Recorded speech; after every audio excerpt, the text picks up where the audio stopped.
The mess tent on Moji was empty, except for one man. Private First Class Jerome Jerry Washington had been scraping grease traps for 3 hours, and his uniform smelled like a combination of burnt coffee and yesterday's meatloaf. It was the worst job on the base, and it was his every Thursday. "You're still here." Jerry looked up from the greasy pit to see Colonel Harrison standing in the tent entrance. The colonel was a legend decorated in 2 wars, his face weathered like old leather, his uniform always perfect. He was also, apparently, hungry at midnight. "Sir," Jerry said, snapping to attention as best he could while holding a greasy scraper. "Kitchen's closed, sir. Sorry." The colonel waved a hand. "At ease, soldier. I'm not here for a 5-course meal." He walked toward the serving line, peering at the empty trays. Couldn't sleep. Figured I'd walk off the insomnia. Jerry didn't know what to say. Generals and privates didn't have late-night chats. That wasn't how the army worked. The colonel noticed the scraper in Jerry's hand. "That your regular duty?" "No, sir. Just Thursday nights." "Grease traps."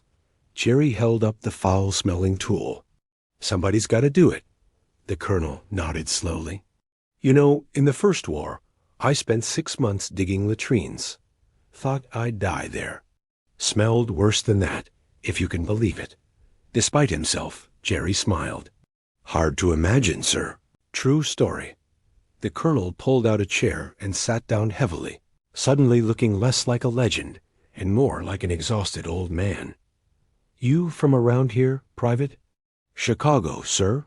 South Side." "Family?" "Yes, sir. Mom, 3 sisters. Dad passed when I was 12. The colonel's eyes softened. "Mine, too. Farm accident. I was 15. He was quiet for a moment. "You write to them?" "Your family?"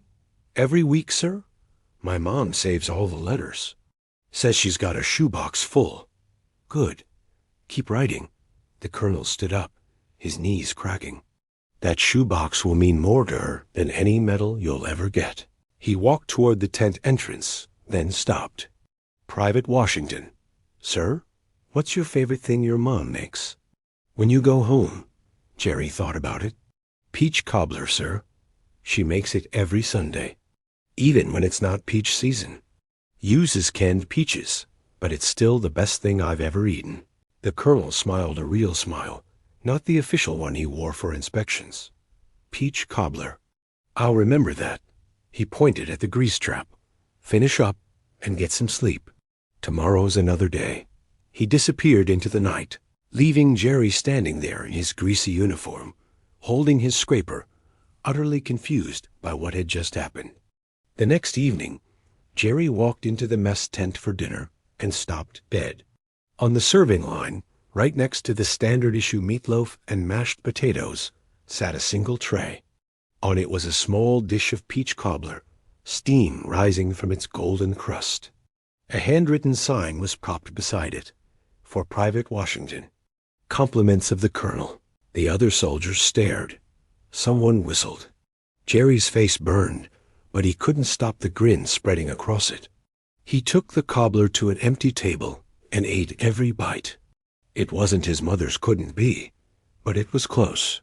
Sweet, warm, made by some anonymous cook following a colonel's midnight order. Later that night, he sat down to write his weekly letter home.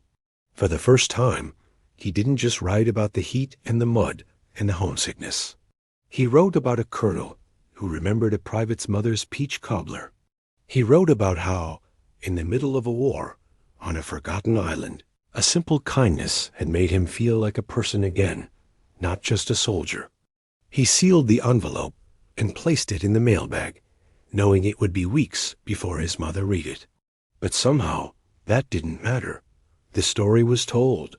The kindness was real. And on a humid night in Moji, that was enough.